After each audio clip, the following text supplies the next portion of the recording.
Education is very important. Why? Because it helps you to get a better job and higher income. It gives you a better standing in the society. It also helps you make more productive and efficient, and therefore it helps in innovation, in modernization, as we said, technology adaptation, and then produce more goods and services, leading to economic growth, higher GDP. Now, education sector in India is controlled by 3 regulatory authorities. The first one is NCERT, the second is UGC, University Grants Commission, and the third is AICTE. While the first deals with school level, University Grants Commission and AICTE, they deal with the colleges and the universities. Moving ahead, we also have some commissions that came and talked about education in India. The first is Education Commission, which came in 1964. They recommended that the government should spend 6% of the GDP on education. What does that mean? If our country's GDP is 100 rupees, right, then 6 rupees should be spent on the education sector. Only then we will be able to achieve higher economic growth, because then we will have better skilled workers, more educated and more productive workers. The second commission was Tapas Majumdar Committee in 1998. They said that we need to ensure basic, free and compulsory education to all the children of the age group 6 to 14 years. To do this, in 2009, quite late, we came up with RTE, which is Right to Education Act. Moving ahead, what is the current state of affairs?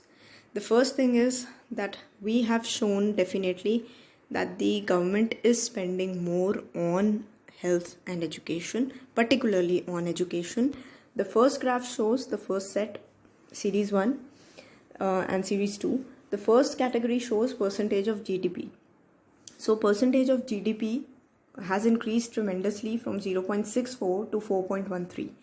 And also the government's expenditure, as a part of government expenditure, yes, it has increased. If we talk about how to know about the education levels, what are the indicators? कैसे पता चलता है हमारी country का education level अच्छा है या बुरा? तो we have certain indicators. The first one is literacy rate, which talks about what percentage of the people are able to read and write, कितने पढ़े लिखे हैं. The next is primary completion rate, which tells us that how many children have actually passed the primary school. Primary school is 1st to 5th. And next is youth literacy rate.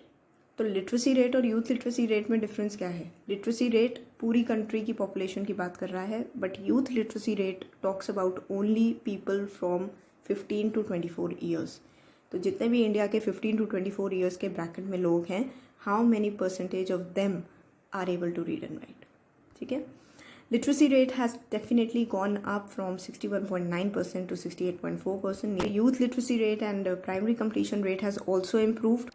Having said that, still the government needs to do many things more in the education sector. First challenge is that we do not have 100% literacy so far. It is still a dream.